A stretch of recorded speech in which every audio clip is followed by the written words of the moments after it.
imágenes se puede observar las siguientes lesiones. Se observan en el lado izquierdo se observan dos lesiones calcificadas parenquimatosas a nivel de los lóbulos parietales. Y en el lado derecho ya se va a evidenciar una lesión activa por neurocisticercosis en una fase quística, justamente en el lado temporal derecho. Siguiente, por favor. Bien, acá tenemos también una imagen en T2 y en FLAIR, y justamente que nos va a dar que a nivel temporal mesial derecho se va a encontrar una secuencia de neurocisticercosis. Siguiente, por favor. Entonces, con los datos clínicos, con los datos de imágenes, bueno, aunque acá en el caso no muestra la otra imagen, porque en el caso menciona lo siguiente, menciona de que se encontraron las 4 fases que justamente les mencionaba, las 4 fases, tanto la vesicular, la granulosa, la calcificada, bueno, que ahí sí se muestra, y la coloidal, sí se llegaron a encontrar todas las fases. Entonces, eso incluía incluso también lo que es la presencia de la escoles, y ahí ya teníamos un criterio mayor, un criterio absoluto, que justamente ya nos daba, y más la clínica, ya nos daba justamente de que se estaba dando una epilepsia, decía, el tipo temporal secundaria a neurocisticercosis. Entonces se comenzó el tratamiento con albendazol de 400 miligramos cada 12 horas vía oral, más dexametasona de 800 miligramos cada 6 horas vía intravenosa. Este tratamiento se dio por 14 días, porque justamente es el esquema que les mencionaba, alrededor de 14 días. También se le indica carbamazepina, o bueno, esto por los antecedentes que ya tiene, alrededor de 400 miligramos cada 12 horas. Y ya con este tratamiento menciona de que ya no existen más presentaciones de recurrencia, y se continuó evaluando al paciente, se le hizo seguimiento y ya no volvió a presentar más complicaciones. Y bueno, eso sería todo en cuanto a lo que respecta a la ponencia del día de hoy. Muchas gracias. Muy bien. Pedro Víctor ha hecho una excelente presentación, un tema que realmente, si bien es cierto, cambió por otro tema también súper interesante como lo socialismo, pero vean ustedes una gran diferencia, ¿no? La minuciosidad y la forma prolicua como lo ha hecho, le ha dado la seguridad necesaria de que él ha cumplido con un tema que nos va a servir. ¿Por qué? Porque tenemos elementalmente elementos propios para poder determinar que esto puede ser una neurocisticercosis. Uno, veamos el plano epidemiológico. Si nosotros que vamos a salir a laborar como serumistas, ¿no?, a lugares muy lejos de las zonas urbanas, entonces vamos a encontrarnos con este tipo en donde las familias, ¿no?, generalmente los rurales, viven con, o coexisten o conviven con todos los animales sabidos y por haber: patito, gallinita, perrito, conejito, cuisito, ¿no?, chanchito, ¿no?, vaquita, ¿no? Entonces, vean, la gente del campo, ¿no?, indudablemente se presta para mantenerse con elementos propios de una buena naturaleza para alimentarse, ¿no?, con recursos propios de la tierra. Pero en otros casos, cuando son ya transportados, ¿no?, del campo a la ciudad, hay muchas cosas que pueden suceder. Pero esta enfermedad tiene un prototipo, ¿no? Cuando nosotros empezamos a que esta enfermedad sea una enfermedad que nos afecte el sistema nervioso. En primer lugar, que la representación máxime es la epilepsia, los movimientos tónicos, clónicos involuntarios que presentan las personas, ¿no? Que este trastorno de convulsiones puede demorar segundos, minutos, ¿no?, dentro de los cuales, ¿no?, lo precede un dolor de cabeza, ¿no?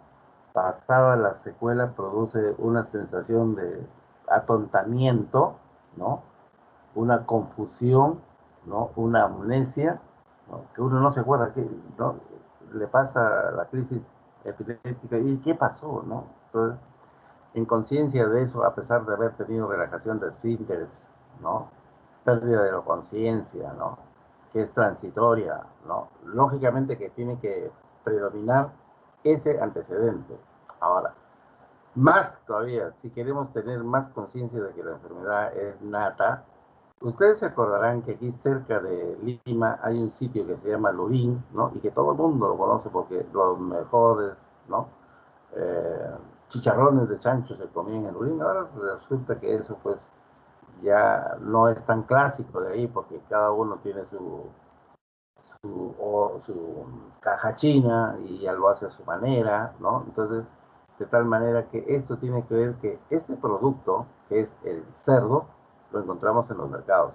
Ahora, para que ese animal llegue al mercado, se entiende, se supone que debió haber pasado un chequeo sanitario, ¿no? Para que esta enfermedad no tenga antecedentes de estar parasitado. Pero qué cosa es lo que tenemos que ver, ¿no? De que clínicamente, en una persona que yo veo que tiene ligeras nodulaciones a través subdérmicas, ¿no? La piel, bultito por aquí, bultito por allá, de tal manera que tengo varios bultitos, me lleva a sospechar que yo pueda tener unos bultitos dentro de las cavidades, ¿no? Dentro de la cavidad torácica, dentro de la cavidad cerebral, ¿no? Y dentro de la cavidad abdominal. Ahora, que esta manifestación propia de esta enfermedad, ¿no? A través de todos los síntomas que la acompañan en cortejo, tenemos que sentir nosotros que esta una enfermedad tiene que ver algo con el rigor sanitario que se le da al control, ¿no? En Europa o en determinados países, el chanchito es una mascota. Vean ustedes que hay hasta una película de los puerquitos, ¿no? O sea, es un animal tan dulce, es un animal que realmente se adapta a la convivencia humana, de tal manera que hay personas que lo entienden así y hay otras personas que entienden que el animal les pertenece, pero no asumen su responsabilidad, ¿no? Tienen sus chanchos y en la tarde o a media los sueltan, les abren el portón y esos animales salen a comer basura, cochinadas, ¿no? Inclusive el pasto que está infectado. Hay que reconocer que la epidemiología parte de las excretas de un ser humano, ¿no? Que se ha contaminado y que las está eliminando y está contaminando el césped. Entonces, eso es lo que tiene que tenerse en cuenta, ¿no? Como elemento epidemiológico, ¿no? Esencial que parte el control de este tipo de carnes. Ahora, yo creo que es importante que, si bien es cierto, ¿no? El agente etiológico es una tenia, es un platelminto, y que este tiene características especiales, ¿no? Porque a veces las diarreas, ¿no? O las heces se acompañan de sangrado. ¿Por qué? Porque esta tenia tiene una característica, tiene una corona de dientes con que se adhiere a la pared intestinal, ¿no? Y los hace sangrar, ¿no? O sea, como chupa sangre del huésped, entonces hace que este paciente sea portador de microhemorragias o sangrado rectal. Vean, es interesante, ¿no? El conocimiento de esta enfermedad porque nosotros que tenemos esta peculiar información nos hace suponer que cuando queremos comer el chancho, ¿no? Tiene que ser un sitio conocido, pues, ¿no?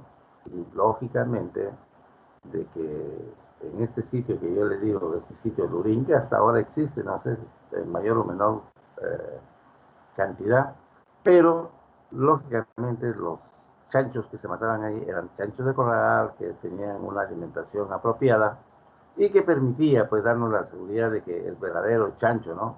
Desde Lima, de cualquier parte de la ciudad de Lima, se iba todos los domingos y era bravo como se concurría la gente para deleitar, ¿no? Un plato muy agradable, pero que sin lugar a dudas, ¿no?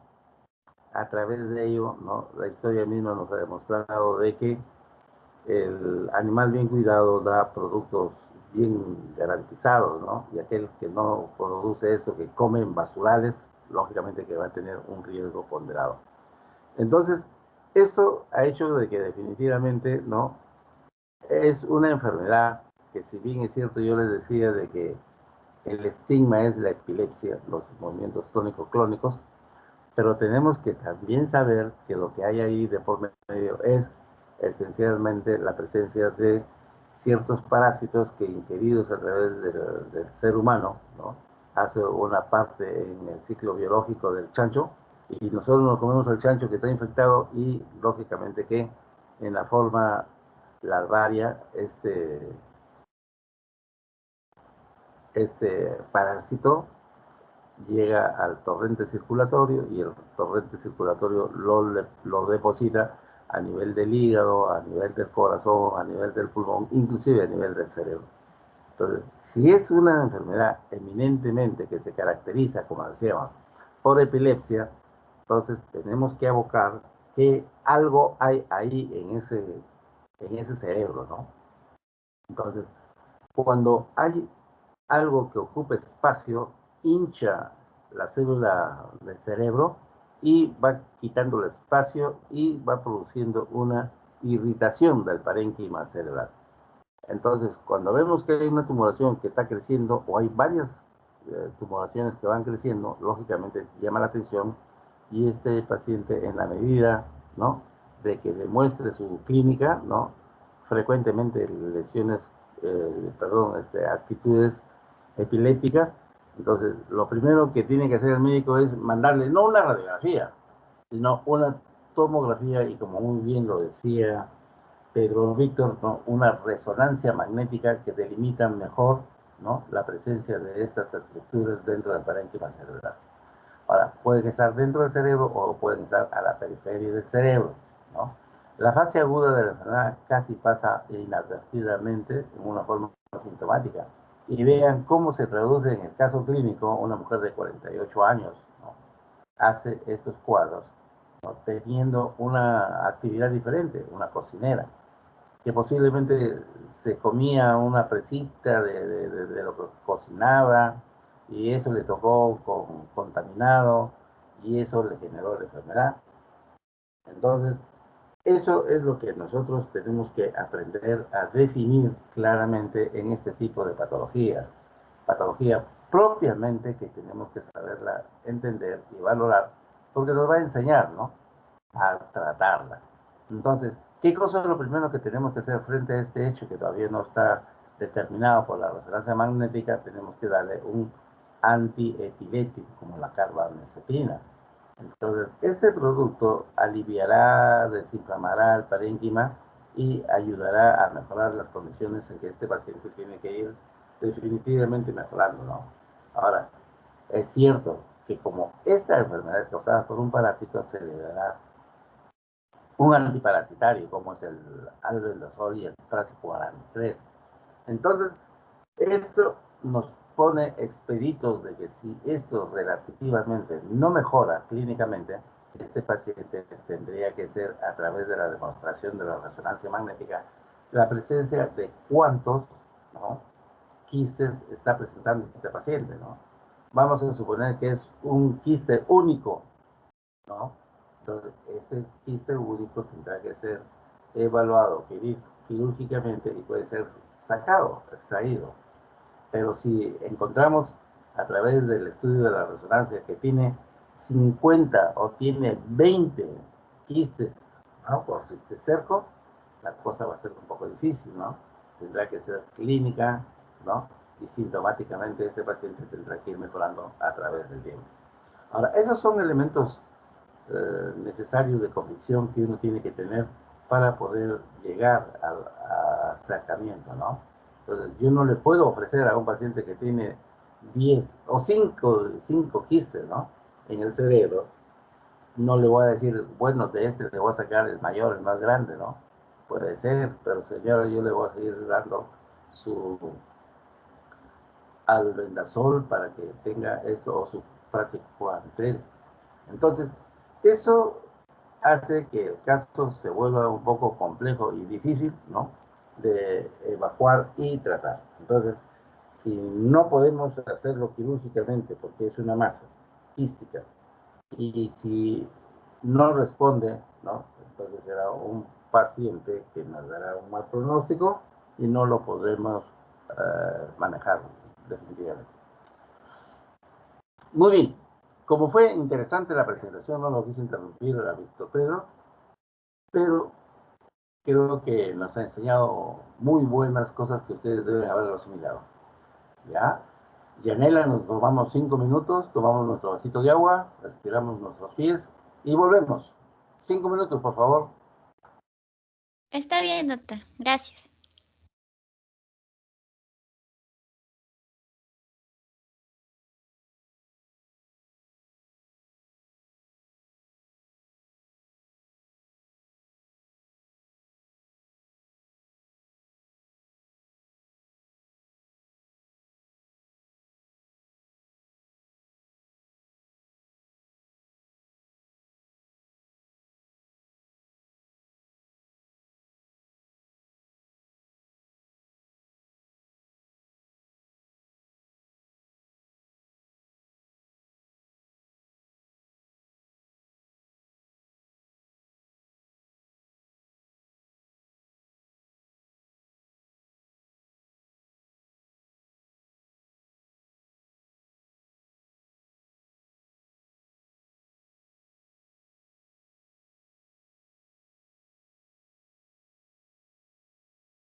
Hola, reiniciamos nuestra actividad y damos paso a la participación de los alumnos. Mejía Ramos Catherine Christel. Hola, Catherine Christel. Doctor, buenos días. Muy buenos días. ¿Te pareció interesante el tema de Pedro Víctor? Sí, doctor, es una exposición muy interesante porque en la actualidad se sigue viendo casos de esta enfermedad. Muy bien. ¿Y cómo la entendiste? ¿Cómo la has asimilado? Doctor, al principio no pude escuchar porque tuve problemas de desconexión, pero sí escuché la exposición desde que el compañero habló sobre lo que es el ciclo de vida, ¿no? Bueno, a ver, explícamelo, hija, explícamelo. Ya, este es un parásito que es una Tenias, pertenece a la Tenias solium, es un platelminto, va a tener una longitud de 2 a 8 metros, ¿no? Y va a presentar de 1000 a 2000 proglótides. ¿La Tenias solium más grande que una culebra? ¿Tenias solium 8 metros? No, creo que me he confundido. 8 metros, es bastante. Bueno. Ya, es hermafrodita. Es hermafrodita.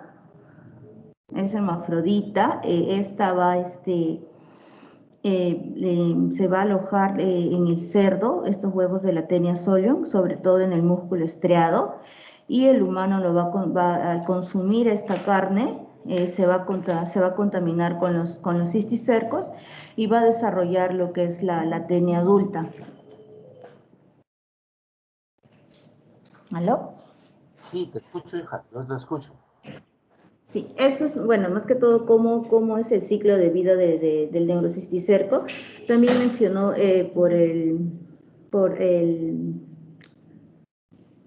las verduras contaminadas y también por las aguas que puedan estar contaminadas con estos huevos del cisticerco. También se habló sobre la clínica. Esta es una enfermedad mayormente que es asintomática, en un 50%, y si llega a presentar síntomas, estos síntomas mayormente van a ser inespecíficos. Su localización nos va a orientar a un pronóstico de la enfermedad. Puede ser intraparenquimal, afectando así al parénquima cerebral, o extraparenquimal, afectando a los ventrículos o al espacio subaracnoideo. También el compañero mencionó que esta enfermedad va a presentar una mayor incidencia entre los pacientes de 20 a 50 años, y se dice que los pacientes jóvenes, pero esto no es siempre así, mayormente van a presentar una lesión única, y los pacientes de edad avanzadas van a presentar mayor número de lesiones. En lo que es la neurocisticercosis parenquimatosa, los síntomas que van a presentar son epilepsia, mayormente las crisis convulsivas, que va a llevar a que el paciente sufra de una epilepsia crónica.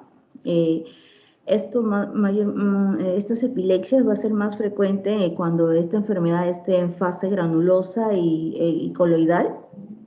También pueden presentar alucinaciones a nivel gustativo o olfatorio.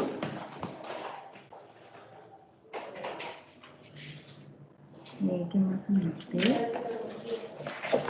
Bueno, de ahí también habló sobre las fases del neurocisticerco, que va a tener 4 fases. Una fase vesicular, donde se va a observar ahí al excólex invaginado, también una fase coloidal, una fase granulosa y una fase calcificada. Luego mencionó sobre lo que es el diagnóstico. Aquí vamos a tener 3 puntos, lo que es la clínica, el test del diagnóstico inmunológico y la neuroimagen. Dentro de la clínica vamos a ver mediante los signos y síntomas del paciente y también mediante el examen físico. En los test de imágenes, el compañero mencionó sobre la prueba de Western blot, y en neuroimagen el estudio por resonancia magnética o la tomografía, que estos nos iban a dar la cantidad de neurocisticercos, la localización y el grado de afección, y también nos podría indicar en la fase evolutiva en la que se encuentra esta enfermedad. Y dentro de lo que son los diagnósticos definitivos, mencionó que un solo criterio absoluto ya nos daba el diagnóstico de esta enfermedad, o dos criterios mayores, uno menor y uno epidemiológico. También habló sobre el diagnóstico diferencial, que si era una lesión quística teníamos que descartar con un astrocitoma, hidatidosis o una metástasis quística. En el caso de ser granulomatosa, con tuberculosis, toxoplasma o acceso cerebral.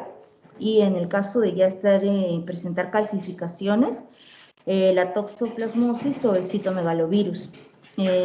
Con respecto al tratamiento, acá se habló en 3 casos, si es un tratamiento sintomático, antiparasitario y un tratamiento quirúrgico. En el sintomático era más que todo para el control de las epilepsias, era con carbamazepina, 20 miligramos por kilogramo por 6 meses. Al segundo día de empezar el tratamiento antiparasitario, se le tenía que dar dexametasona de 0,1 miligramos por kilogramo por día. Y para la cefalea crónica mencionó los AINES. En el caso de los antiparasitarios, era el uso de albendazol, 15 miligramos por kilogramo por día por 14 días, o el praziquantel, 50 miligramos por kilogramo por día por 14 días, esto durante 6 meses, y un tratamiento quirúrgico en caso de presentar una hidrocefalia o un tratamiento de hipertensión endocraniana grave o extirpar los quistes de tamaño gigante. ¿Aló? ¿Doctor? Gracias. Es interesante cómo lo conceptúas de tal manera que ese es el concepto que debemos tener los profesores para que el alumno vea que estamos asistiendo a una clase y eso no es más ni menos que el aplicado de una persona que nació. Entonces, sí es cierto, este enfoque que haces como